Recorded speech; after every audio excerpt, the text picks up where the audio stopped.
Welcome to the M2 podcast. I'm your host, Michael Anthony. My co-host right here is Kyle Heath. Oops, I hit my own mic. That's crazy.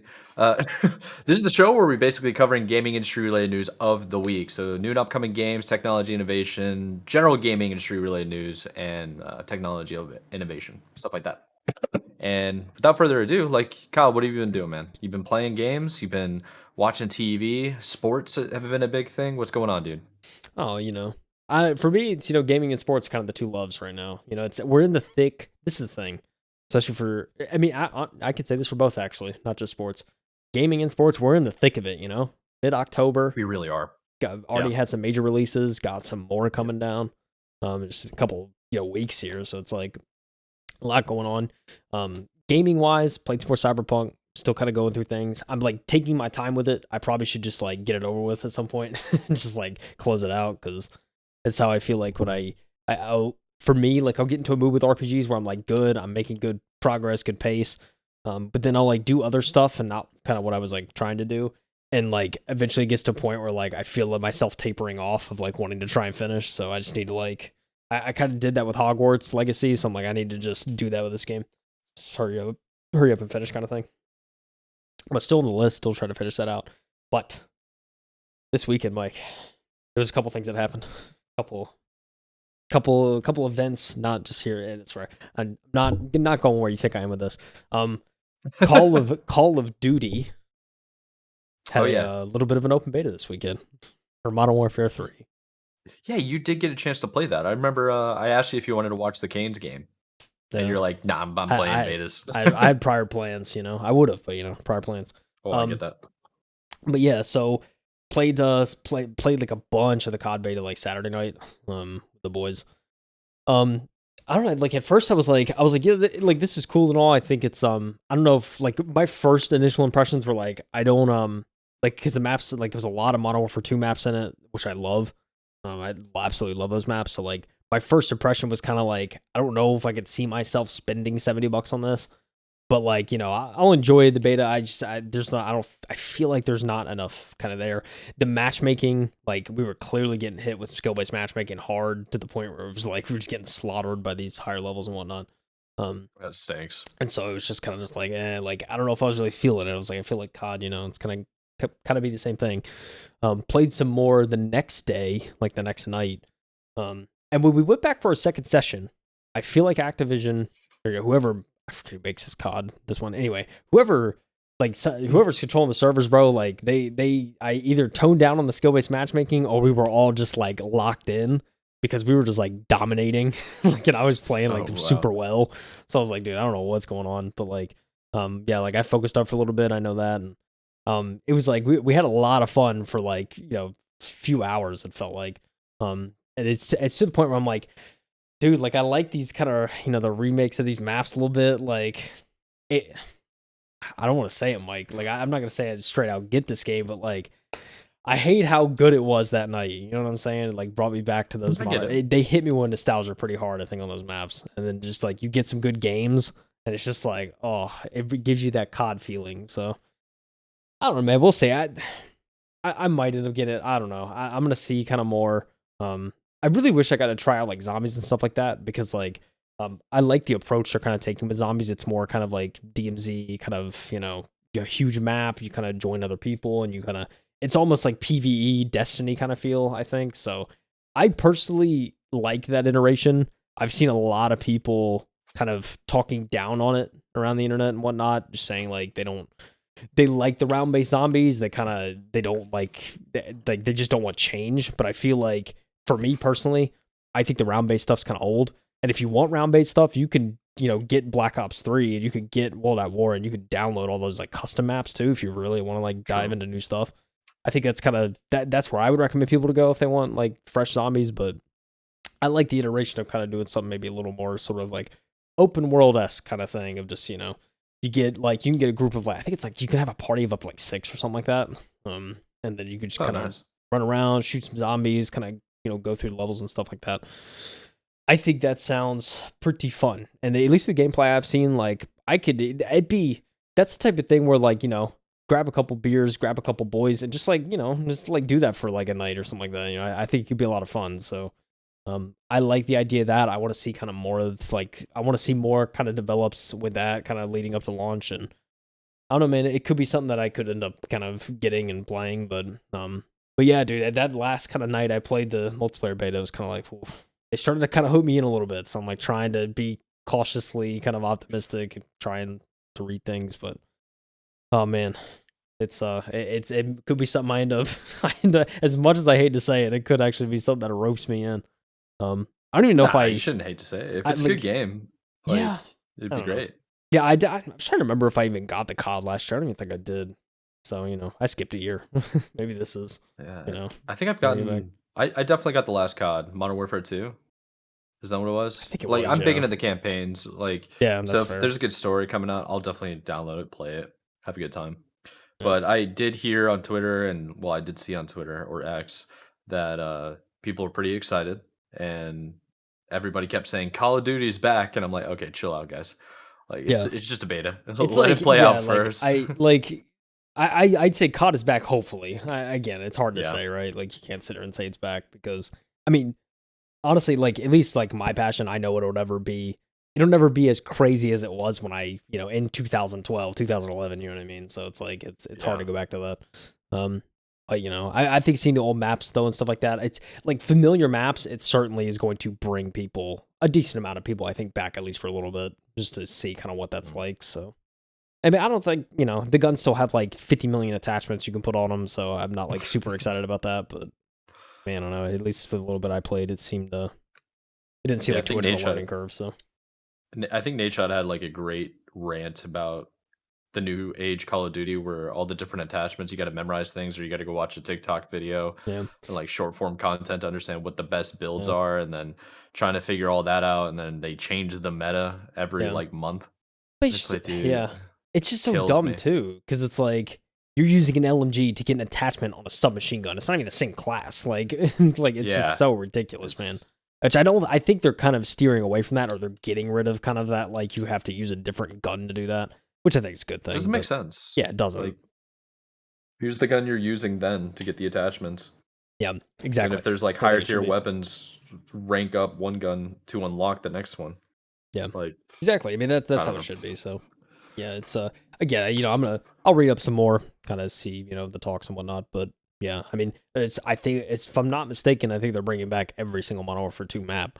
Yeah. So it's I mean, yeah, that might be enough for me. I mean, we'll see. But yeah, I don't know. I'll keep an eye out for it. Bottom line is I enjoyed it, which was surprising. I think I wasn't expecting to enjoy it as much as I did. I think so. Nice. But Cool, yeah, man. outside of that, sports stuff you already know. Okay, the Canes Yeah. are back, baby. Hockey's back. Kane, Getting hockey's into back. that. Hockey's awesome. Canes are crushing it. They lost one game. Yeah. That was kind of a beater, but I mean, like the time difference is pretty brutal, and then back to back games. I mean, what are you gonna do? You Yeah, know, yeah, it's true. it, It's true. Yeah, so we got basketball come back next week too, so a lot of sports going on. So yeah, great time. I'm not too excited for basketball just because the Hornets are kind of trash, and I Yeah, think one of the guys, Miles Bridges, is that his name? Got arrested yeah, or something like that. something. Yeah, I think it was. Yeah, man. Yeah, Yeah, it's I will bad. say it's me and the homies are kind of probably more into it, but Yeah, trying to I'm just get into sports in general. I think especially over the past year or so, just kind of seeing what's going on. yeah, developing old man habits. Let's go. Literally, Getting I mean, into yeah, like IRL sports because esports is like all over the place. hey, dude, that's how it So is, man. God, hate to yeah, see it. there was HCS Worlds this past weekend, and who won? FaZe? Phase, Yeah, FaZe beat phase. Optic. Yeah, I Yeah, will say bracket reset. Okay, bracket reset, yeah. little bop. All right. Bracket reset to sweep. Yeah. Yeah, Gosh. yeah, they got smoked. Oh yeah, Um, it's rough. yeah, so congratulations to them. That season's basically over. There's new stuff coming out as well. There's like Diablo 4 has a new season coming out that Yeah. I think I just finished downloading. We're gonna get into Battlefield. I just downloaded the update as well, Mm. and I think there's a new season for Rocket League coming out. Possibly new season for Halo just launched as well. Yeah. So, I heard Fortnite and of season. course, I like heard yeah, rumors about the Fortnite season could be bringing Chapter 1 map back temporarily. Heard some things. that'd be cool. Yeah, Kinda sick, that'd probably so, bring me back for a little bit just for nostalgic yeah. purposes. That's what I'm Yeah. saying, for sure. I think it'll bring a lot of people back. It's cool. Mhm. Everyone's hitting the nostalgia kick. We got a little Alan Wake 2 on the horizon. That's like Yep. a week away. I'm excited about that. Yeah, yeah, and Nintendo's making moves too. I Yeah, mean, yeah. Super Mario Wonder. I mean, come on, dude. it's a fact, dude. Why don't we All right. just go ahead and get into it? Like, the first topic of the day Oh, is baby. Nintendo. It's related, huh? It's related, It Mike. is, yeah. Hey, It works perfectly. sure does. All right. Yeah, let's get to it. We have a decent amount of articles to cover. So, yeah, we got the first article. We got new handheld hardware, which exciting stuff. I must say, I like. It seems like we keep saying it now more than ever. More and more handhelds keep Yep. coming out, and it's getting crazy. So, only Nintendo DS lovers will fully appreciate this dual screen handheld PC. Got this article from The Verge, Sean Hollister. Will this be the first handheld to do DS emulation properly? Dude, I'm excited for this. Just looking at it, like, it looks pretty sick. It does look pretty sick. Okay. Boutique, is that how you say that word? Yeah, Boutique? that's boutique. Boutique Boutique handheld. handheld. Yeah, Gaming we've covered them a company. few times. Not boutique, but Oh, yeah, the not, gaming company. Anyways. Yeah, familiar name out of here. Boutique handheld gaming company Ayaneo. Hey, we know we told you cover stuff on Ayaneo. Let's go. They had recently announced the Ayaneo Flip DS. It is a 7-inch, 120 hertz handheld gaming clamshell with a second screen that's clearly inspired by the Nintendo DS and might let it play games like one too. According to Lily Pudding's Brad Linder, who deserves kudos for calling out the company's attempt to plant a leak. Both the Flip DS and the similar Flip KB will be powered by AMD's Ryzen 7 7840U. That's the same chip that is practically every other flagship Windows gaming handheld at the moment. It's in practically every other one. Including quite a few from Ayaneo itself. So we got some images. Just take a look. Just bask in this glory. Look at this. Huge ass. This looks Huge pretty ass. cool, You know what I'm saying? Look how big this screen is. man. Huge, dude. Yeah, big little screen at the front. Got a nice little display at the bottom there too. It's kind of weird because it's such a big difference in screen size between the two. So it's like it is. Yeah, it is makes very you wonder weird, like right? how it's gonna work, right? Yeah, button layout too. PC you got the D-pad, 2 joysticks. I mean, I don't even. There's like a sensor on the top. 7-inch. There's like a little Jeez. sensor right here. Not sure what this is all about. Got some different. These almost look like switch buttons, like something like that. Yeah, It regular. does, doesn't it? Yeah. Yeah, AVXY. You got a screenshot button. Looks like. I mean, jeez, it's a lot of buttons on this thing. There's a lot of potential with macros and whatnot. I feel like. And yeah, they also show what's nice. A nice little the Flip KB. You know what the KB stands for, Mike? Keyboard. That's right. This thing has what looks like a BlackBerry style keyboard. It does. Yeah, that's totally a BlackBerry style. This very small keys, very small. Yeah, I don't even know when the last time we had like a handheld or a phone or something like this that had this like very tiny keyboard. I feel like this is kind of like I mean, touchscreen. Like now everything's touchscreen, right? So it's like touchscreens are at a point where the keyboards work flawlessly on them. So. Like a hardware keyboard, very interesting. Swiping and stuff, yeah. Yeah. Mechanical? Question? Yeah, maybe. I don't know. It's very interesting. So while that AMD chip sounds like overkill for Nintendo DS titles, I'm very curious about battery life. Sean Hollister, that is. A secondary screen to properly display Nintendo's top and bottom games is a rarity in the emulation world. Lots of handhelds and phones can already emulate the DS, but they often put the top and bottom screens side by side or let you switch between looking at the top and bottom at any given time. That's one of the reasons the emulator community was excited about the rise of folding phones like Samsung's Galaxy Fold. Nice little video here kind of showing. I mean, look at this. This is pretty cool, Mike. It's crazy. It's pretty wild. It's quite literally a DS emulated on a Samsung Fold.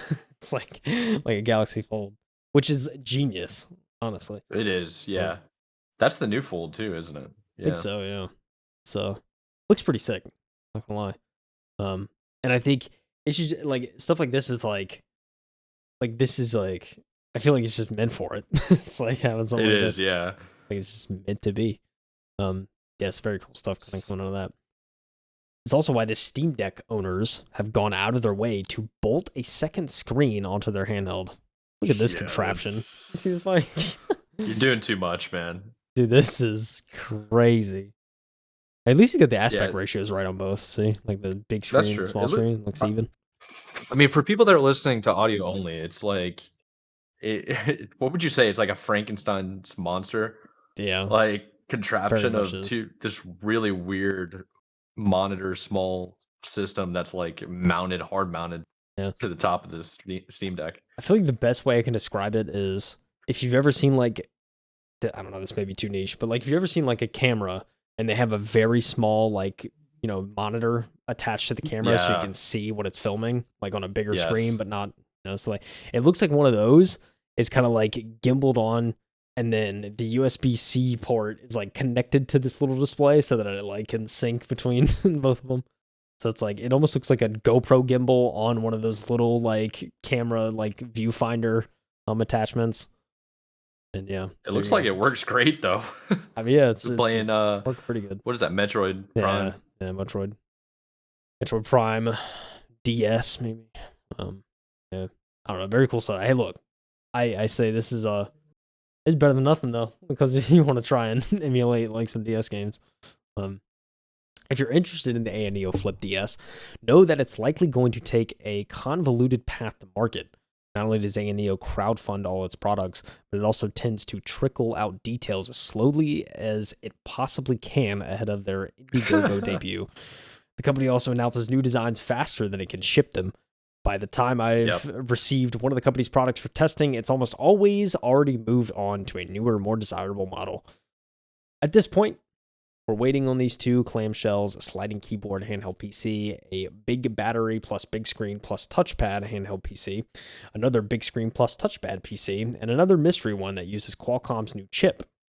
The company says it started shipping its first Android handheld in September on top of the 9, 10 Windows handhelds it already shipped in 2 years. Yeah. Sean genuinely does not understand how the company could afford it. Yeah, it's Yeah, yeah. yeah, they basically designed their new handheld, and the moment they're done designing it, they immediately go on to the next one. They don't like do continuous support for the ones that they just finished, Right. Which which which we is mentioned before on the show. It's like yeah, that's how it is with like the modding scene, especially around hardware. It's like people that's will start true. a project and then they'll either do 5 other projects while they're doing that, or like they'll start it, Hmm. won't, and then they'll start it, come up with other stuff that they can do to like improve it, but then they're already on to the next thing, so it just gets left kind of thing. I feel like this is like a version of that to a certain extent. Yeah, it's crazy. The company's only like 3 years old too, Yeah. and they have an insane amount of like handhelds. They all look really cool and awesome. Just I'm very curious, like where they're based out of and what kind of team they got working with them. Yeah. Yeah, it makes you really curious, right? I mean, it's Yeah. yeah, it's certainly not cheap to do hardware like this, especially at the level that they No. presented. Like it looks very well crafted. So Yeah. I mean, the Kun is the one stuff. that we like first covered. It was close to $1,000. Yeah. But typically they don't really mention how much something's gonna be until like you have to like pre-order it. It's Yeah, like, oh no. yeah, by the way, this is gonna cost this much. Yeah. So Yeah, I can imagine this will, especially with the clamshell design, I can imagine maybe it'll be same price, if not a little more expensive than what we've covered in the past. yeah. But yeah. I mean, Yeah, I look, would say so. if it does a DS well, I mean, what more can you ask for? This is like this is the DS lover's dream right here. It's literally it. Facts. So I'm curious what's gonna happen with these handhelds. Like, there's always gonna be a market for handhelds, I think. But when cell phones become so good that they're better than the handhelds, like yeah. $1,400 new iPhone and new Samsung Galaxies, like I think the S23, they can handle like pretty much any game, it feels Yeah. like. Yeah. I Within mean, reason. Like you gotta yeah. make some sacrifices, but Yeah. when those I become mean, super compatible with controllers, what are this you is the gonna do? thing, man. Like, iPhone 15, there's a version of Resident Evil Village, I think, that runs Yeah, natively on the iPhone 15. that's That's sick. insane to me. Um, yeah, I mean, cloud streaming makes it so I can play like tons of Xbox games pretty well on these Yeah, devices.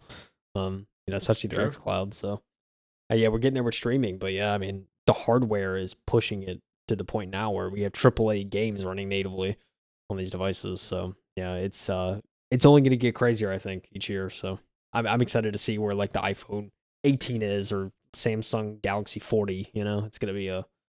pretty crazy. It's going to be to the point where it's like a built-in like projector to hook up your stuff, and then you can project the game in I've seen 4K people on a do that with wall. Apex. It's Yeah, wild. Getting there. crazy. Yeah, it's gonna be good to see. Yeah, it's pretty crazy stuff. But yeah, that's kind of where it's heading. But yeah, new hardware. It's looking pretty good, Mike. DS lovers out there. Yeah, You know it's always what's good to see, like oh, no, go ahead. Hit me with the nah, segue. I jumped too early. I jumped too early. Woo! Oh, kinda. I was gonna say it was like it's just really cool to see a company like Ayaneo going over here and like implementing new things and being innovative, even if it's Yeah. kind of a pipe dream being crowdfunded in a way. Like I'm not gonna Yeah. say it's a Yep. pipe dream because it's not technically. They're actually shipping them out Right. and designing new things, but it's cool to see like a company trying to push the box, like push outside the box, Yeah. so that more companies are inspired. Um, yeah, I mean, it's great to see innovation, right? Like Yeah, different, just exactly. crazy ideas. Like I think that's the Mhm. biggest thing is a lot of these things spawn from insane ideas. But yeah, it inspires other people, and that's kind of the thing you want to start somewhere, and then kind of yeah, other people are going to feed off this, which is all the better. So I'm all Yes, for it, man. sir. All for it. I'm about to be all for something else in a second, Here, though, there Mike. it You know is. what I'm saying? Yeah, we're Oh, talking about Battlefield 2042, and this is a game that I've been looking for a good reason to come back. I mean, I put in 4 hours of the game, and then I just kind of stopped playing. no, Right before we started recording, I decided to update the game, and I'm probably gonna play once we get done, to be honest. let's go, But this article is coming from Games Radar, and it's Anne Marie Ostler, Ostler. I That's what believe. I would have said. Yeah, published a couple of days ago this week. So after 2 years of after almost 2 years after launch, Battlefield 2042 completes its redemption as player count returns to launch high levels. Significant improvements, a new season, and a free weekend on Steam sees player numbers soar past 100,000. And that just goes to show, I think people are like they're desperate for that battlefield, those ginormous battles, like 256 player battles, like crazy. Yep. Um, it's insane. So, Battlefield 2042 was met with a frosty reception when it's first launched for a plethora of reasons. Aspects of the gameplay were changed and not for the better. Popular features were absent, and there were a great many bugs to be found. This saw player numbers decline in a speedy fashion shortly after. Since then, developer DICE has worked tirelessly to improve the FPS, and judging by the recent player numbers on Steam, all its hard work has paid off. So according to Steam DB, which is what is it like? What's the exact thing? Like dashboard? I think is the official Well, DB. I think it's well, It's a yeah, website. it could be. Could also be database. Yeah, I think it's one of those. yeah, probably. Yeah, they track pretty much all Steam games. So according to Steam DB, Battlefield 2042 achieved a concurrent player count of 102,009 people yesterday, or this week would be October 15th on Valve's platform. This is only a teensy bit short of its all-time player peak of 105,397 players, which was reached on launch day in November 2021, as well as the various updates and changes introduced previously, including the return of the beloved class system. The FPS has been available for free on Steam over the last few days, which has no doubt greatly contributed to its current popularity. Still, it's an impressive reversal of fortune for a shooter that was considered done for by many. Even more so when you consider it achieved these figures on the same weekend as Battlefield, or sorry, not Battlefield, Modern Warfare 3's open beta was taking place. That's actually wild. So the free to play period comes to an end later this week. By the time you listen to this podcast or this episode on YouTube, the it's gone. I mean, it's not free to play anymore. The period's ended. So we'll undoubtedly see player numbers fall somewhat. That being said, with the game currently reduced by 85% on Steam and Season 6 offering a decent helping of new content, it could continue to thrive in the coming weeks and months. Despite Battlefield's 2042's significant teething problems, EA CEO Andrew Wilson has said Battlefield will be a meaningful part of EA's future. According to the exec, the series is firmly implanted in the company strategy of building games and experiences that attract and entertain massive online communities across platforms. Well, I that's good to hear, but doesn't it make you a little bit annoyed that they launched a game that was broken, buggy fuel mess, the player population died, and then it took them 2 years to fix it?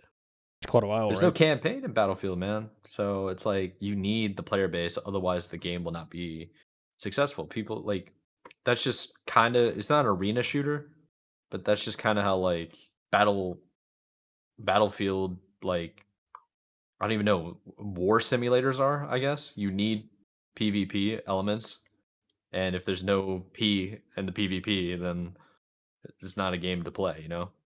Yeah. I mean, yeah, it's a good point, right? Like, this is your game. And like, yeah, like you're saying, there's no players, there's no game whenever you don't release like any sort of Exactly. outside content or anything. So yeah, it's I mean it took a while, right? Like I think we also talk about No Man's Sky. I mean, that took a while for a game Yes, like that that to took come back. but that's an indie dev, Yeah, that's a right? good point too. I Yeah. you give them a little bit of a pass. I mean, granted, they definitely lied. I mean, they fixed the game. It's everything they promised, but that was a whole fiasco, right?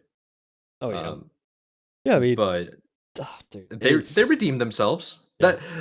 How many times have I said on the podcast like I have faith in every single game because if No Man's Sky can turn it around, then anybody can. Yeah. I mean, So which, I think it's fair. I mean, we talk it's I mean, it's cool too. I mean, yes, it is like EA and whatnot. You probably expect it to be quicker of a return. I mean, we were also talking about we reported, not too long ago that Battlefield 2042 was like a skeleton team at one point. It was kind of just yes, like forgotten, and then they decided, let's actually, put some effort into it. Let's make this right. yeah, And here we are, and they did. That was last year when there was reports like that EA was potentially going to abandon Battlefield, No. and then the CEO came out, or like the president of Dice, or somebody in Dice, I think, came out and said, "No, no, this game is going to be fixed." And then they like a month or so later, they launched a huge update that basically fixed and made the game way more playable, brought back a steady like because the Battlefield community is pretty dedicated. So Yeah. if you just make them a good game that encompasses all different Battlefield elements, they're gonna come back. Yeah, And I think for that sure. shows. Granted, yeah, free to play weekend, you're always gonna have a boost in numbers, but you're not gonna have like how much 50,000 boost in numbers? No, I don't think so. No. I really No. don't. Yeah, it's you need a lot to go right, I think, even to get that kind of Exactly. boost. Um, Yeah. yeah, it's definitely not a kind of an overnight thing. I don't think No. I've heard of any game where it's just like, all of a sudden you get like tens of thousands of people back on, instantly. Yeah. So yeah, I think it's definitely, took a little time. They gave it a little 10 to 11 care. I mean, this is what happens when you don't give up on a game, like even if it doesn't launch as poorly. Now, not saying we necessarily forgive people for launching poor games. That's not the point. I mean, you want to make Yeah. sure you have a finished product because that's it's been a huge issue in the gaming industry. But I mean, I commend them for not giving up on the game entirely and like giving the team a chance to make it right because Yeah. I'm sure it feels good for that team. Oh gosh, Come yeah. back and have a resurgence. Yeah. Be proud over your own work, you know? And yeah, definitely. Uh, So yeah, I want to see I mean, I downloaded the update. I'll load it up later and check it out. Most of the problems that I had were just like buggy fueled messes, glitchy, and like sometimes the lobbies would break and server issues. It is yeah, what it is.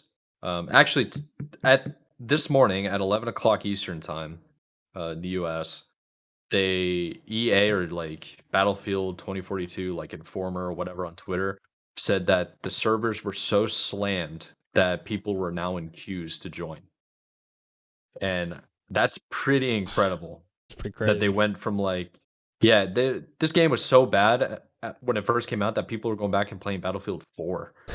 Yeah, I remember It that. was really bad, Oh, and yeah, so it's really cool to see, like, obviously, the whole Battlefield fan base decide to come back, and obviously new players are checking out Battlefield probably for the first time, so yeah, yeah, which is which exciting, is good right? to see.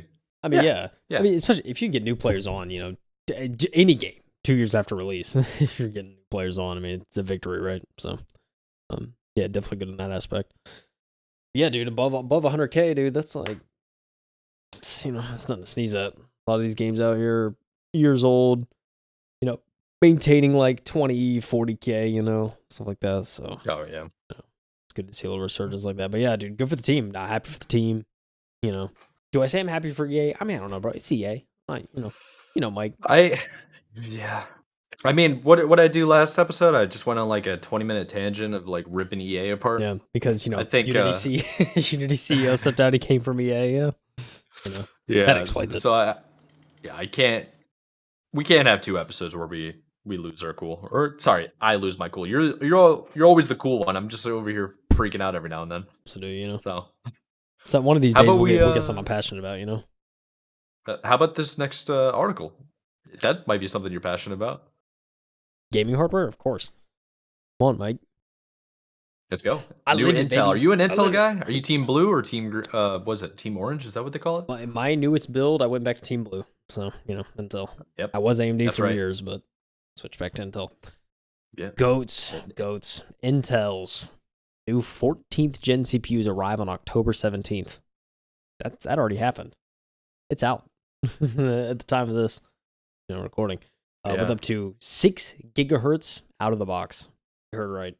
6 Gs, dog. 6 racks. How does it even get that? Like, I know we're getting to this point. I think the GPUs are so far ahead in terms of gaming that we need to improve the games for the GPUs to even be worthwhile. So it's like, is that slow down about to happen with like CPU? It's like slow down with the hardware. What are we doing here? Let's do bi-yearly. So I mean, we'll see how it works out when Unreal Engine comes out fully. It's true. Very true. Yeah, I'll stop talking. I'll let you get into it. Tom Warren reported on this to The Verge, but Intel is launching its 14th gen desktop processors this week, promising boost frequencies of 6 gigahertz. I almost said 2. 6 gigahertz, you understand? Out of the box. 6? For its flagship Core i9 14900K. It's getting ridiculous with these. Yeah, I loved it when it was like the 7K or 7,000 series, 8,000 series. Now it's like 14,000 series. Like, chill out. Reset the number. Literally, you know what I'm saying? Something.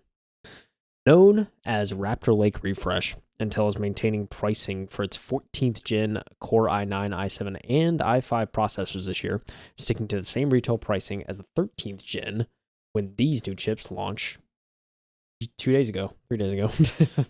Yeah, they're out now. The 6 gigahertz boost on the new Core i9 14900K makes it the fastest desktop processor at volume, according to Intel, referring to its special edition 13900KS that first broke the 6 gigahertz barrier at stock speeds last year, but didn't ship at volume. The more interesting 14th gen processors in this refresh could be the Core i7 14700K, though thanks to a significant bump to its efficiency cores. This year, Intel is increasing the core count on its i7 processor, moving from 8 efficiency and 8 performance cores to 12 efficiency and 8 performance cores. That's 20 cores in total for the i7 14700K, close to the 24 found on the Core i9 14900K. The base clocks on the P core are 3.4 gigahertz and 2.5 gigahertz on the E core for the 14700K, the same that we saw in last year's 13700K. These added efficiency cores should help with creator tasks and even gaming performance for titles that take advantage of multi-threading. Got a nice little chart here, Mike. The Intel Core i7 generational performance. We have to always preface the caveat on these charts when they come directly from the manufacturer, that is Intel. Yeah, facts. However, I don't know, I'm just reading some of these. It's like performance ratio. A lot of the stuff is like very niche, nuance, kind of like most people probably won't understand, and including myself. Like, I'm reading this, like, we're talking about Autodesk. These are like production applications. I use these at work. Okay. So I can actually, let me give some let me give some context. So Autodesk Revit, render model creation benchmark total score. Autodesk owns AutoCAD as well. Okay. Do you know what AutoCAD is? Never heard of it. Okay, so computer aided design, CAD. Okay. I So don't like that. AutoCAD, Autodesk, that's how they basically combined it. So AutoCAD and Autodesk Revit are two different programs that you use for building engineering or architecture, civil engineering as well. So when you Mm, look at like design plans and stuff like that, they're mostly designed in Revit or AutoCAD. Now the architects need a beefy PC with really good CPU and really good GPU so that you can render 3D images of like buildings. Think about like makes everybody sense. can relate to a house when you see those like really realistic simulated kind of buildings, like Yeah, images kind of yeah, similar to like the Sims, but it's like super detailed. dude. Yeah, And I think I know what you're that's talking like, about. Yeah. yeah, that's basically what Autodesk is. And then you got what is I think, yeah, Blender. We know what Blender I mean, is. yeah, we I know mean, Blender, we that's know yeah. Cinebench. I mean, come on. Yeah, We know Cinebench is After out there Effects. I too. mean, multi-frame Yeah. rendering, we know that. Yeah, But so that yeah, basically takes up half the charts, really, because you yeah. got Autodesk on here 3 times, and then Blender we know, and then Cinebench is on here, not Is Adobe. that Puget Unreal Bench? Engine 5? What is that? You know I what have no I idea. do? No clue. Is it a Lightroom competitor to Classic. Autodesk? No, Who there's no knows, dude? such thing as a competitor to Uh, Autodesk, they have a monopoly. unfortunately. Oh, They have a monopoly. Like, little side note is Revit is is not a finished product and never has been. So like, okay. but there's no incentive for Autodesk to finish it, if that I makes sense. see. Okay. Yeah. So yeah, it's like it's supposed to be everything all included. Like the architects should be able to design the entire building, including like insulation values, and then you can be able to put it on like an actual plot of land on the right elevation. Like if you're in Charlotte, like I am, that's like 835 feet above sea level, and then you put it in the direction of the sun or in a certain way, and then you can calculate all the loads for heating and cooling, and then electrical values to like what's it called, like plugs and outlets and equipment, all that kind of stuff. Yeah, you can't do that Oh, because it's not finished yet. So ladies and gentlemen, yeah, this is an engineer we're speaking to right now. I like this. Look at this guy. yeah. He's so I don't like, smart, dude. dude. I'm not at all. I just worked really hard and barely made it through school, as most people can probably understand when they hear me talk about nonsense. Oh, it's so relatable Um, for me, but yeah, so especially. let's get back to Intel. Yeah, we got to They're get back to it, dude. All Yeah, right, it's listen. totally goaded. Listen. By the way, just real quick, for context, the Intel Core i9 14900K, which is the main one it seems that is launching in the 14th generation, Yeah, is $600 MSRP. I looked it up, and nice. this article doesn't seem to mention that yet. Mentions it in this So, chart here, Mike. I don't know what you're reading. Can't even really oh see it come because our on. cameras are blocking it, but over there. Anyways, Intel Oh, it has some is, yeah. favorable benchmarks against AMD's Ryzen 9 7950X and even its own previous i7 chips for creator tasks. But we'll have to wait to see how this new i7 14700K compares to AMD's impressive 7800 X3D chip for gaming benchmarks. Over to the flagship side.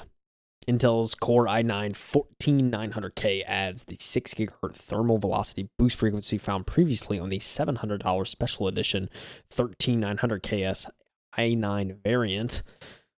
Frequencies for the P-Core Max Turbo are up to 200 Hz to 5.6 gigahertz this time around, alongside a 100 megahertz bump on the E-Core Max Turbo side. Even the base frequencies for both the P and E-Cores are 200 megahertz. Nice little chart here breaking down the different desktop processors. A lot of numbers here. I'm not going to read them all, but just kind of going through each chip in this new generation, from core count to the amount of processor threads to all the different caching, like L2, L3 caches. Yeah, the thermal velocity boost, on the i9s exclusively. There's a lot of Intel numbers here being thrown around. Max memory speeds and everything for the RAM perspective. It's a lot, and it even shows kind of the processors that have integrated graphics versus don't. Yeah, it's kind of crazy. There's still a lot of, I feel like there's a lot of It's very processors that don't interesting. have integrated graphics still. And I guess that's some people's preference, but yeah, I mean, this thing too, Mike. I mean, are you seeing an i3? 'Cause I'm not seeing an i3. What happened to i3? We ditch it. Take it Yeah, out it's take it gone, out of the man. barn. They're like, yeah, they're like, we moved on. What's I crazy mean, here is they're talking about DDR5 5600. yeah, it's main. It's Woo! like, yeah, I mean, that's the mainstay, bro. We're there. Wild, dude. It's absolutely I'm insane. getting. I DDR5, feel baby. like, yeah. Dang, it's Crazy. not even $600. So it's actually 589. Yeah. RSP. Yeah, yeah, it's crazy. I mean, the thing too, the thing that blows my mind the most probably is, we're looking at the Core i5 14600KF and K. I mean, those are both 14 core processors, 6 and 8 performance to efficiency cores respectively, 20 threads. Dude, Jesus. this is an i5, brother. It's insane, Mike. I just, it still blows my mind every time I read these kind of refreshes and next generations. It's like, it's just Yeah, wild, dude. every year it just like skyrockets in speeds Just gets crazier and and crazier. likely performance. I can't wait until some like tech YouTubers start like Jay's 2 cents. I would really want to go check out, or Gamers Nexus, Oh and yeah. watch them like really try to break it down and see if this is worth it. Yeah. They could have I'm videos out now. patiently I just waiting. haven't, Yeah, Yeah, they honestly might. I mean, yeah, shout out to them. Those two guys are awesome. yeah. It's really cool, man. Yeah, it's wild, man. Intel also has a refreshed Core i5 this year, which we just discussed, talking about the different stuff, different specs. All the 14th gen processors will work in Intel 600 and 700 series motherboards.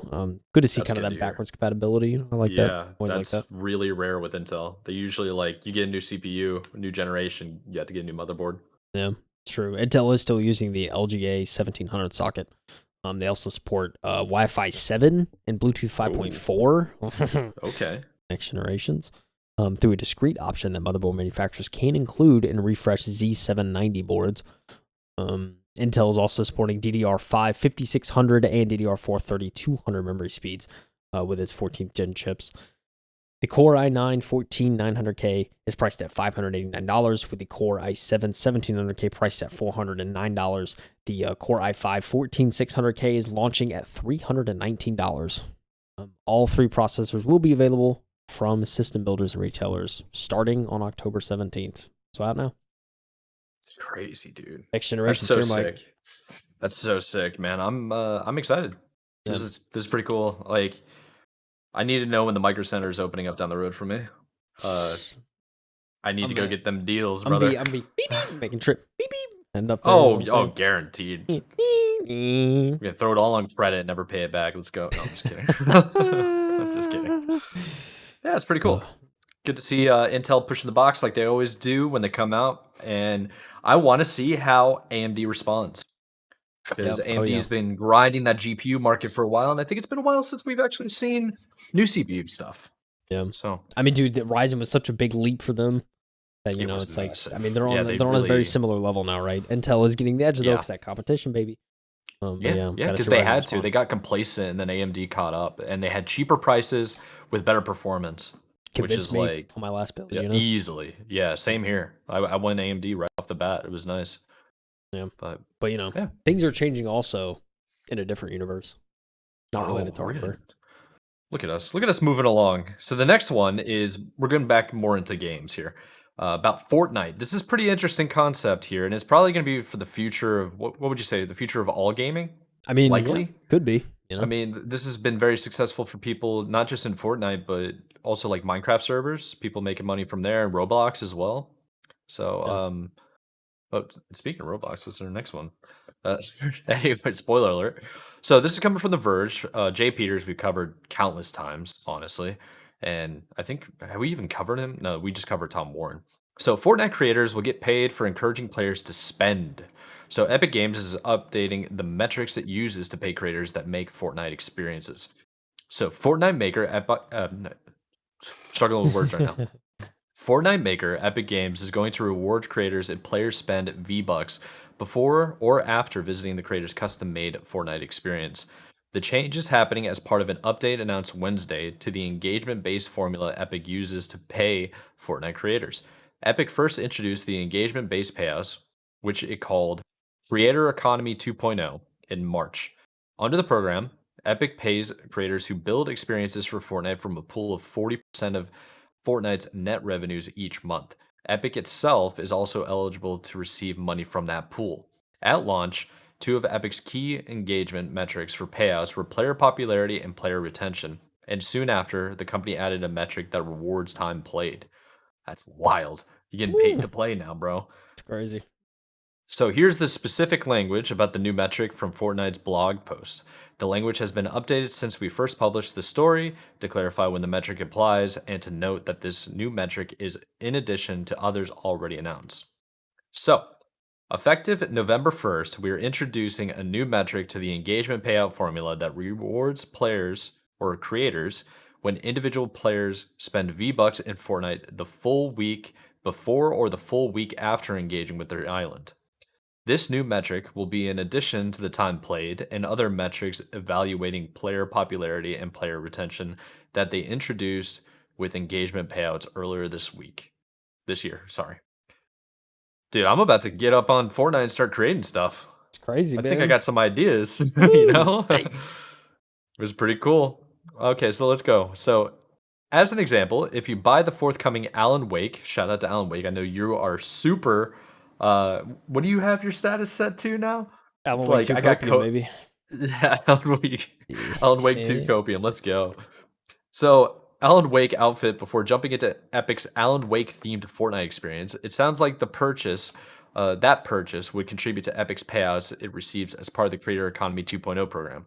In the blog post, Epic says that the new V-Bucks spent metric enables us to more accurately recognize a creator's impact on the shared engagement payout pool and the overall growth of the Fortnite economy. Dude, this is wild.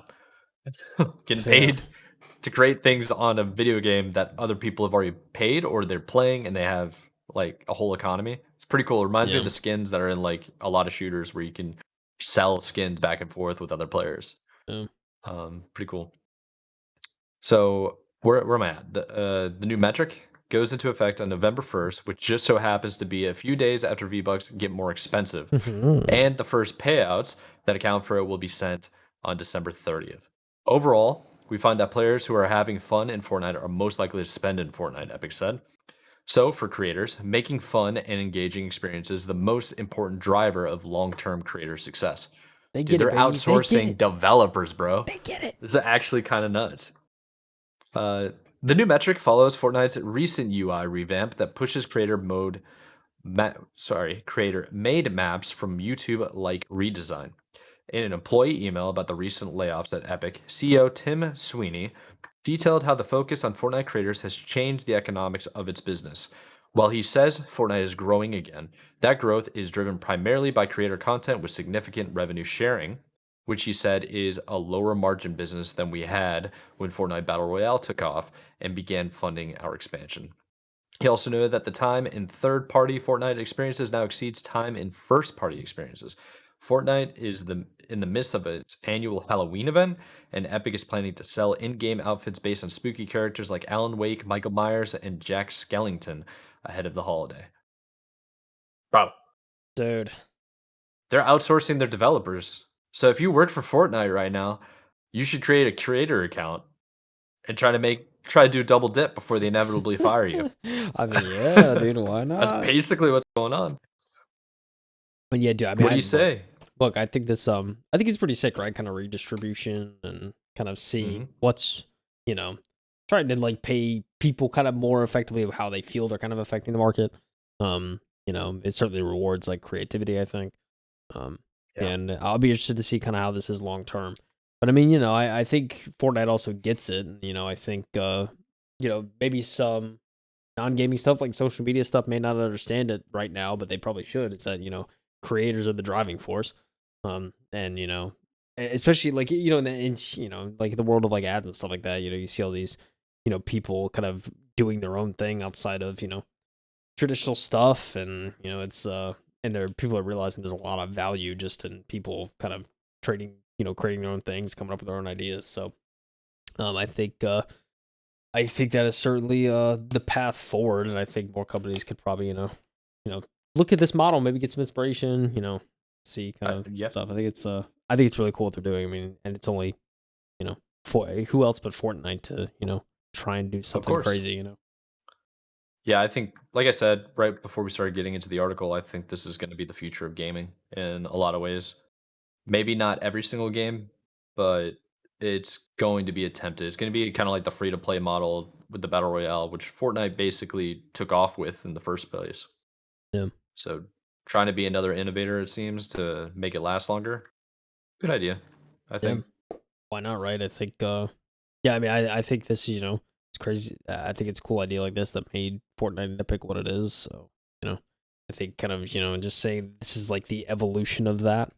I think it makes sense. Like, involve the Oh, creator yeah. more and reward them for wanting to use your platform. And yeah, dude, I think this is it.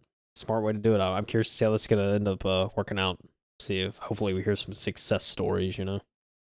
I think we will. I think we will for sure. But you know what else is going on in the world of the, like, I don't even know how to even say Creator it. led, Yeah, creator-led world yeah, creator led is games, dude. one of the biggest ones right here. Oh yeah, but some people could say even inspired Fortnite's new creator focused Likely did, ecosystem. I think. I think Um, definitely had some type of, inspiration, you know? Yeah, yeah. like you said. Well, kind of down. Well, maybe a little upsetting for the actual people that work there. But Roblox says that employees must return to the office. Get this, it's because the metaverse still isn't good enough. No. Oh, Really? dude. Oh I thought it no. was because they gotta pay their bills for the office and ain't nobody there, and they can't uh, get out of their lease agreements. that would be. In a letter calling employees back to the office, Roblox CEO David Bazuki, say Bazuki? Oh, I may be wrong. I don't know, dude. Yeah, looks right. Bazuki says that virtual workspaces aren't as engaging, collaborative, and productive as physical ones. Yeah, not really Eh. true. Not really true, but whatever. We have one disagreement from Mad Mike. Depends on what you're doing. Yeah. True. Anyways, we pulled this article from The Verge. Jay Peters, yet again.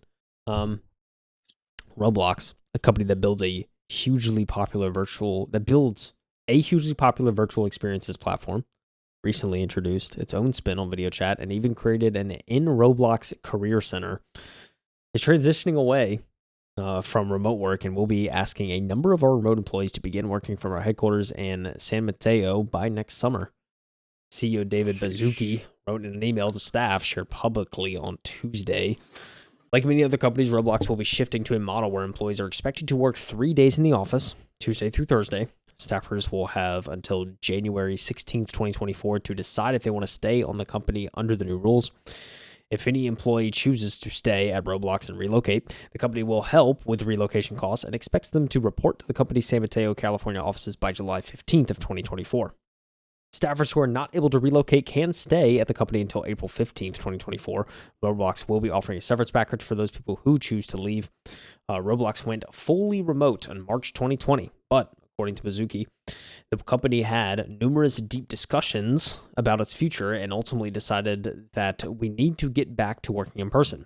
While he hoped it might be possible to imagine a heavily hybrid remote culture in a pivotal moment during the company's first post-quarantine in-person group gathering, he says, within 45 minutes, I came away from 3 separate conversations with spontaneous to-dos and ideas to put in motion, something that hadn't happened during the past few years of video meetings. Suzuki also says that the virtual working environments just aren't as good as in-person ones. Quote, while I'm confident we can get to a point where virtual workspaces are engaging, collaborative, and productive as physical spaces, we aren't there yet. Seems like the company has some work to do to meet its own goal of having Roblox employees, quote, spend more time using Roblox for remote meetings than with video within the next 5 years. Not all remote employees will have to go back to the office. People with jobs that are required to be remote, like staffers in data centers and call centers, can stay remote, as will individuals who have niche skill sets or significant institutional institutional knowledge, multiple disciplinary skills, deep expertise with Roblox systems, etc. Roblox is just one of many companies to bring employees back to the office in recent months. Zoom told staffers who worked within 50 miles of the office to come back in twice per week. Amazon told employees that they have to come back to the office 3 days per week. And CEO Andy Jassy reportedly told unhappy staffers that if they can't disagree and commit, it probably is not going to work out for you at Amazon. Oof. Meta employees were back in the office this 3 days per week as of September, and Elon Musk ended remote work at X, formerly Twitter, shortly after he took over the company late last year. A lot of oofs, Mike. A lot of oofs going around right here. Oh, Yeah. man. I heard a pretty interesting take about all these different companies. I'm glad they listed off like 5 different ones right here. Really big ones that basically said staffers have to come back into the office, and if they don't, they're going to be fired or let go Yeah. because they're going to make it a company policy. Well, I think that it's a tactic that companies are using to downsize um, their workforce because like they're just not making as much money, they're not as profitable. But Yeah. if you say that you're laying people off, then the stock price knows how all these are publicly traded companies except for Twitter. I mean, Elon has its own issues with Twitter right now. But like Amazon, Facebook, Zoom, like these are very, very serious. Like them saying that they're laying people off basically takes a huge hit to the stock market for like day traders and financial investors, institutional investors and stuff. But if they say, "Oh, we have to let people go because um we just need people back in like the office again for either collaborative reasons or the fact that like they're losing a bunch of money on their 3-year lease to stay in one floor and nobody's there. So they're like, Yeah. okay, we got to bring people back to justify paying this instead of breaking out of our lease agreement. Uh, yeah, it's very interesting concept that they're saying come back in or you're let go instead of like you're gonna be fired, kind Yeah. of, or like not fired, but like laid off Yeah. because there's a difference, you know. Yeah. I mean, Yeah. you know, I mean, in Roblox's case, I give him kudos for, offering severance if people, Oh, for can or sure. something like Yeah. that. I think that's, Yeah, you know, and relocation, like, to help people get back there, oh yeah, like yeah, that's helpful. I mean, the thing is, if you were making California money and you were living in, like, the deep South where everything's just super cheap, and they're saying, "Hey, you had to come back to San Mateo," which is, like, one of the most expensive areas in the freaking country. It's like, good luck, I oh guess. yeah, dude, you ain't making as good of a paycheck, Yeah, for Yeah, people that it's don't not know where true. San Mateo is, it's, San Francisco, basically. It's in the Yeah, Bay. yeah, it's Um, oh man, and yeah. anyone that has any sort of knowledge on, any sort of market, kind of, I don't know, geology knowledge, I guess around the U.S. especially. Yeah. Yeah, San Francisco isn't it still the most like expensive city in the country, or it's like up there? It's I can't remember like the top 3 in the country is definitely San Francisco. I think Boston is up there as well, Yeah, and New York City. Like yeah. Boston is shockingly super expensive too. Um, Hmm. I don't think I but knew it's that. Yeah, that's because crazy. Boston's like a small town Yeah, in a way. Like it's not really that big. But then we think about the metro of Boston because there's difference between like Boston city limits and then the metro. The metro is freaking massive. It's like yeah, basically all of Massachusetts in a way. yeah. Like Jeez, all the way up to New Hampshire. It's crazy. yeah. Um, Gosh, it's crazy out here, Mike. People go back into work. I mean, you know, couldn't be me. No, yeah. just kidding. Yeah. I mean, look, I finally worked out a deal where I'm working remote every Friday. So yeah, that's pretty cool. I mean, it's I think too, like, I've for my current job, I mean, I'm full remote now, especially after yeah, pandemic. But I think every now and again we go to the office. It's nice, I think, like every once in a while, just be like, hey, like, let's go to the office yeah, and just kind of chat and whatnot, have that culture. I think it's cool. Yeah, I yeah, mean, I'm definitely glad I'm remote most of the time. I think. I don't know how I don't know. I wouldn't say I necessarily love like a few days a week or something like that. So, I'm very fortunate to have the position I do. But yeah, yeah. I can see, especially like in California too. I'm sure it's like it's definitely not cheap, and yeah, No, it's no. the If I was traffic's making terrible too. California money where I am now, I mean that'd be nice. Be really nice. Yeah, Like you it's need yeah, like if you're like a career person, you have a degree or whatever, and you're working probably for like Roblox in San Francisco, you need to be making like well over 120 grand. oh I yeah, think like 120 grand is like your minimum wage there because literally, you're basically spending like 6 grand just on a place to stay. oh yeah, That's what's it's 6 grand a month. That's close like after tax and stuff. What is that like? Jesus, man, 72 grand? yeah, disgusting. No, It's it's not, is it? mm, it's I vomit thinking about that 60? kind of payment. Yeah. Yeah, it's 72 grand. So, no. No for me. No for me, dog. Yeah. No, there's a place to work too, right? Especially if you have this kind of skill set. I'm sure probably True. find another job. Yes. You go to Raleigh. Go work for Epic Games. Literally. Go to Raleigh Cary. is a nice place to be, dude. Cary's sick. Okay. The Raleigh Research Triangle is what it's called for anybody that's ever been to North Carolina. You might know what it's called, or the Triad is what it is. Yeah. Triangle. Yeah, it's kind. I would say it's more of like a family friendly area. Like you would raise a family there. Yeah. They got nice schools, nice like healthcare and stuff like that. Same, dude. But I'll say yeah, this. I mean, I've been to Duke. I was at I went to Durham too. I think I went to like maybe it was Duke Hospital. It was something like that. That's where I got my surgery done on my hand. oh yeah, That's yeah, dude. They have fantastic doctors there from my experiences. oh And definitely. yeah, dude. That research triangle is poof, it's nice. Can't lie. I mean, it's Yeah. been years I, since I've been there. I will. Well, I'll say Durham was not good for a long time, and I now can it's like imagine. it's on the come up. It's on the come up. But Raleigh's always been a nice place to live. Cary's weird, man. Cary and Apex is weird. It's like all country and stuff like that, and then all of a sudden there's just a city in the middle of nowhere, and then you go backwoods. It's It's bizarre. wild. Like Yeah. that side of the Carolinas is weird, as you know. I mean, so No. how Certainly. about we move on to the next one, the next topic of discussion? I'm pretty excited about. Same. So this one is the epic boss, Phil Spencer himself. Shout out to Phil Spencer. He was actually at HCS Worlds watching the issues in live action of Halo Infinite, crashing on main stage. I hope he understands that franchise is struggling. I mean, obviously he understands because half the dang 343 original team is fired or let go, but we out here. So this is coming from game developer and written by Chris Kerr. Kerr or Carr? It's hard to say. I've heard Kerr and Carr before. Yeah. So it's a pronunciation of how he does his last name. Kerr. So Xbox boss Phil Spencer is all in on revisiting dormant Activision Blizzard franchises. Let's get into it, dude. So last week, Microsoft completed its $68.7 billion acquisition of Activision Blizzard to provide Xbox game studios with a colossal shot in the arm. The deal means Microsoft now owns studios like Infinity Ward, Raven Software, Sledgehammer Games, Toys for Bob, and Treyarch. It also makes the Xbox maker the custodian of major franchises, including Call of Duty, Candy Crush, Overwatch, Diablo, Warcraft, StarCraft, World of Warcraft, Hearthstone, and Guitar Hero. Bring Guitar Hero back. Let's go. Let's go. All right, discussing what Microsoft intends to do with those heavy hitters and some of Activision Blizzard's lesser spotted franchises during a recent appearance on the official Xbox podcast.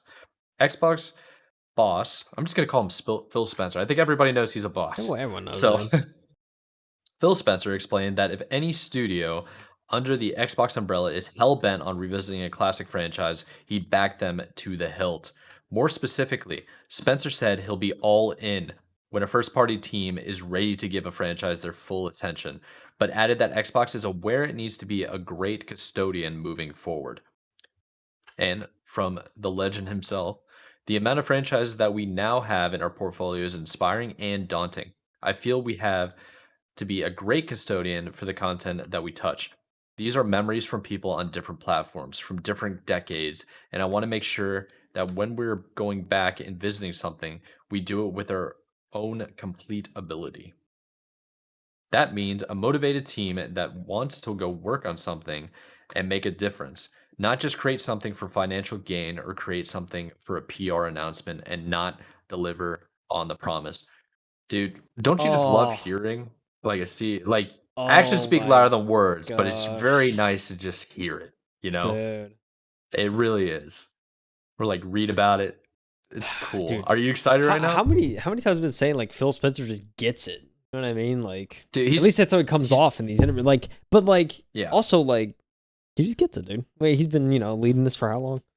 Just gets it. Dog, remember when all the leaks were happening with Microsoft and like all these new announcements and the rumors? We Yeah. covered the Xbox. What was Phil Spencer doing? He was spotted online playing Starfield during the entire chaos. Literally, dude. He's just a gamer, man. He really is. Yeah, It's really cool to through and see. through. I mean, yeah, and every time he's in an interview, he always talks about like he's like, oh yeah, like I was playing Grounded the other day, and like I'm playing like all these Game Pass games and checking everything out, and he's playing Hi-Fi Rush. Like, Yeah, dude. He's like he's meeting with these studios and like he's playing these Yeah, demos and like he's just in it, it's man. He's a gamer at heart, I and I think that's it's important. I think it's pretty cool. I mean, that's kind of what like CEOs are supposed to do. They're supposed to be kind of a walking promotion for the Yeah, brand. right. Um, but I think what's really cool from like a consumer standpoint is to see a CEO or like the owner of Xbox just being a gamer because Yeah, like that's just cool to see. It's kind of inspirational for all gamers. right. Yeah, And I wonder how intimidating it is for the developers though. When they have a meeting with Phil Spencer and they come in and he knows just as much about your game and how it works yeah, as you do, yeah. because he's, like, sitting at home the last week. His preparation for meeting with the company is to play uh, their products. yeah. It's like, that's kinda crazy. Yeah. And just someone I that mean, it's know the under right thing to he's do. I mean, he's someone that understands the history of gaming too, because he's just been in the industry for so long. So it's kind of Oh, like yeah. he knows a lot. So I mean, it's one of the reasons why Xbox has been winning for a while now. yeah, Like, we said, like, the console wars are over.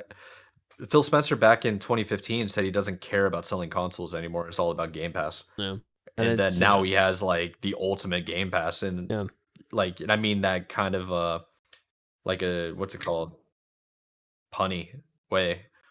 Um so anyway, let's continue on. So Xbox won't rush revivals following the Activision Blizzard merger. So Spencer said that philosophy should extend to all the franchises in the Xbox portfolio, not just obtained following its latest merger. He claimed Microsoft has done an okay job at looking after its franchises so far, but suggested the company has somewhat been torn between creating something new and preserving what came before. I wonder if that's a hint at Halo, because this is coming on the heels of him going to the World Championship. So, just saying. That 343 is hated for several reasons, so notably, he believes the company's subscription service, Xbox Game Pass, might provide it with a unique outlet to kickstart a revisited initiative. Spencer quickly noted he just made that name up, and that would allow Microsoft to pick a couple of franchises each year and thrust them back into the spotlight. That's pretty cool. That's a good idea, too. oh yeah, yeah, Um, for sure. so for Spencer, the bottom line is that revivals will only happen if developers are fully committed to an idea. The Xbox boss is about to embark on a tour of Activision Blizzard Studios and indicated he'll be discussing the future of some franchises with those he meets on his journey. And he said, I'm going to start with the teams and what they're passionate about. That's why I'm excited to get to these visits. Then we'll look at it. I wonder if he's sitting down with the guys that are like studio heads or also working with like maybe I don't know. I imagine every single game has like a studio like design director Yeah, that looks at like the studio, not the studio, but the game's overall story and background for yeah. like story driven Well, games. it's like you talk about a oh man, what's the title they always use? There's like I know there's a community manager. There's also like just there's an overall title like executive producer, kind of like kind of those designers. I Yeah. mean, there's some positions. I mean, from reading. I mean, this is from reading Jason Schreier's book a little bit, but like he was talking about some of the positions in like studios and kind of you have those lead designers that focus on like kind of some nuance sometimes with like how a game behaves and how the player could have react to that, but there's also just like there's also I guess I don't know like creative directors, I guess, like I talked about Corey Barlog over at Sony Santa Monica, how he's the director of you know um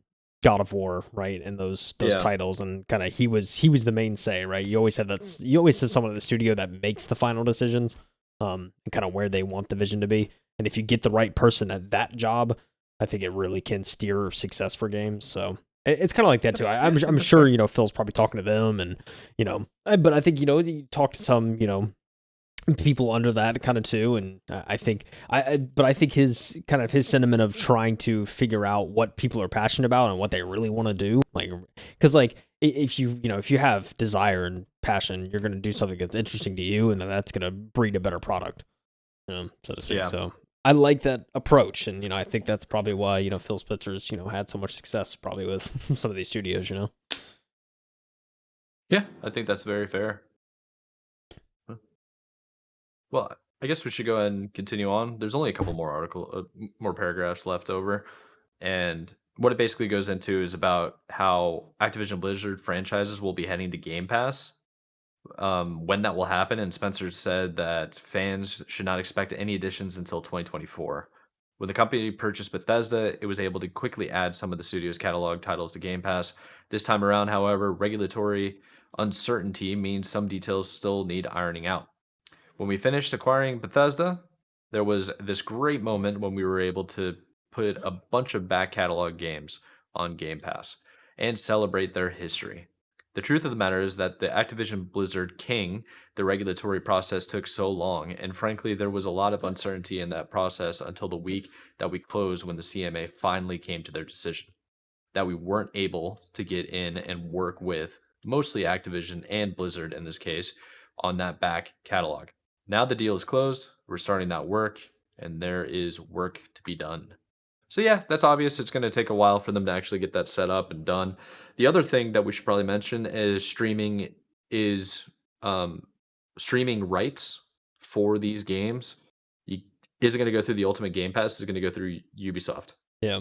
So that's something to Yep. keep in mind. That's another reason why it got basically approved for regulatory purposes. Yeah. And Yeah, I mean, yeah, you know, at least for me personally, I certainly wasn't expecting to see any Activision Blizzard games on Game Pass until next year.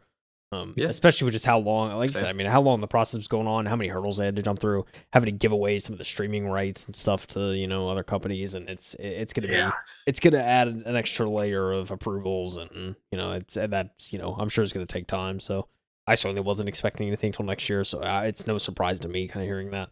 It And would be yeah, cool to have it like instantly though. it would be wild, right? That would Like, be so dude, wild. I mean, come on. You're talking about a new COD coming out in 3 weeks. Like, could you imagine if that was just bam on Game Pass? Like, dude, that would be insane.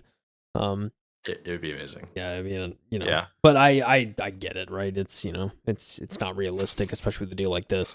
It makes sense for Bethesda, obviously a smaller acquisition, but I'm sure they had a lot. I mean, they didn't have as much difficulty, and they didn't have to iron out as many details, I'm sure. So, you know, it's more quicker to market. But I mean, I don't know. I'm excited for Game Pass next year. I mean, this Game Pass is literally going to grow even more off this, I'm sure. So, It you will. thought this year was crazy? You thought last year was crazy? I mean, come on, get tip of the iceberg here.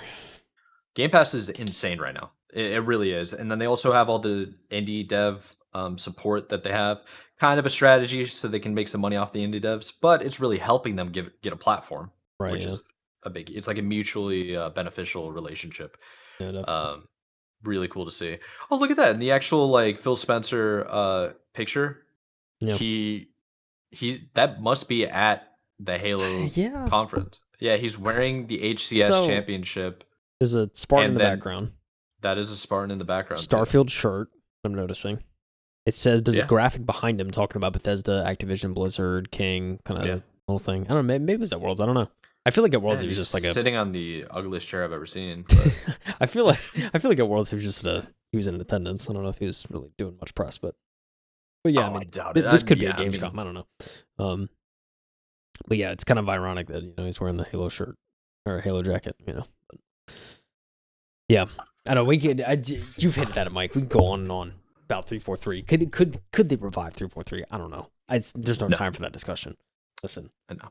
no time. No, I could rant about that for a while. I think as I was called earlier today, I am a professional hater for Halo. There you go. So, yeah. Oh man. Every Halo Discord I'm in, I basically gave myself a title of resident Halo hater. Yeah, it's kind of chalked. So hopefully one day You know. it becomes good again. All we have is hope, Mike. Doubt. At the end of the day, you know. Press X to doubt.